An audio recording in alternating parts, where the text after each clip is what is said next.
Assalamualaikum warahmatullahi wabarakatuh.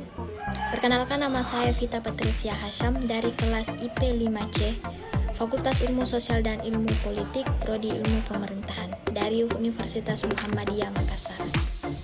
Selanjutnya, untuk memenuhi tugas mata kuliah gender dan politik, saya akan menjelaskan tentang analisis gender dan transformasi sosial.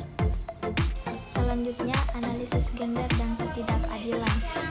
Analisis gender dalam sejarah pemikiran manusia tentang keadilan sosial dianggap suatu analisis baru dan mendapat sambutan akhir-akhir ini. Dibanding dengan analisis sosial lainnya, sesungguhnya analisis gender tidak kalah mendasar. Analisis gender justru ikut mempertajam analisis kritis yang sudah ada. Apakah gender itu? Sejak 10 tahun terakhir, kata gender telah memasuki perbendaharaan di setiap diskusi dan turunan seputar perubahan sosial dan pembangunan di dunia ketiga. Demikian juga di Indonesia, hampir semua uraian tentang program pengembangan masyarakat maupun pembangunan di kalangan organisasi dan pemerintahan diperbincangkan masalah gender. Dalam manifestasi ketidakadilan gender, yang pertama ada gender dan marginalisasi perempuan, yang kedua gender dan subordinasi, yang ketiga gender dan stereotipe, yang keempat gender dan kekerasan, dan yang terakhir gender dan beban kerja, yang keempat gender dan kekerasan, dan yang terakhir gender dan beban kerja. Selanjutnya, diskursus pembangunan dan nasib kaum perempuan. Dalam bagian ini, pembahasan difokuskan terhadap analisis kritis tentang bagaimana ketidakadilan gender dan ketidakpekaan terhadap masalah gender telah mempengaruhi pelbagai ideologi besar, seperti teori-teori ilmu sosial tentang pembangunan. Di Indonesia, kata pembangunan jadi diskursus yang dominan dan erat kaitannya dengan lahirnya Orde Baru. Kata pembangunan selain menjadi simbol, juga diabadikan sebagai nama pemerintahan Orde Baru.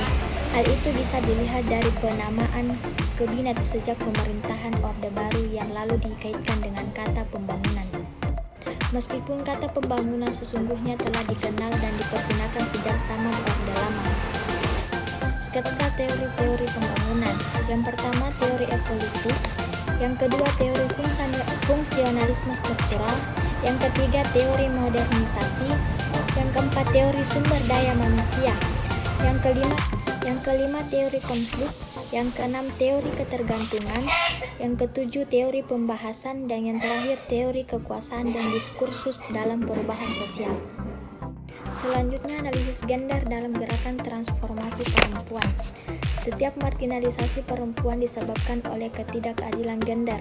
Namun yang dipersoalkan dalam analisis gender adalah marginalisasi yang disebabkan oleh perbedaan. Misalnya, banyak perempuan desa tersingkirkan dan menjadi miskin akibat program pertanian revolusi hijau yang hanya memfokuskan pada petani laki-laki. Hal ini karena asumsinya bahwa petani itu identik dengan petani laki-laki. Atas dasar itu, banyak petani perempuan tergusur dari sawah dan pertanian, bersamaan dengan tergusurnya ANI, kredit untuk petani, yang artinya petani laki-laki, serta pelatihan pertanian yang hanya ditujukan kepada petani laki-laki. Jadi yang dipermasalahkan adalah pemiskinan petani perempuan akibat dari bias gender di luar dunia pertanian. Selanjutnya, hegemoni maskulinitas dan arah gerakan feminisme. Feminisme sebagai gerakan pada mulanya berangkat dari asumsi bahwa kaum perempuan pada dasarnya ditindas dan dieksploitasi, serta usaha untuk mengakhiri penindasan dan eksploitasi tersebut. Meskipun terjadi perbedaan antara feminis mengenai apa, mengapa, dan bagaimana penindasan dan eksploitasi itu terjadi, namun mereka sepaham bahwa hakikat perjuangan feminis adalah demi kebersamaan, martabat dan kebebasan mengontrol raga dan kehidupan baik di dalam maupun di luar rumah. Feminisme bukanlah perjuangan emansipasi perempuan di hadapan kaum laki-laki saja, karena mereka juga sadar bahwa laki-laki, terutama kelas proletar, juga mengalami penderitaan yang diakibatkan oleh dominasi. Selanjutnya, tinjauan struktural terhadap buruh perempuan.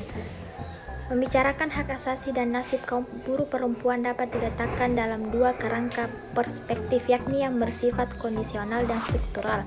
Analisis kondisional terhadap buruh perempuan menyangkut analisis terhadap nasib kaum buruh keseluruhan atau buruh laki-laki dan perempuan, baik secara fisik bersifat jangka pendek, seperti melihat upah minimum, diskriminasi upah antara buruh laki-laki dan perempuan, kondisi kerja yang menyangkut keselamatan kerja maupun hak untuk organisasi.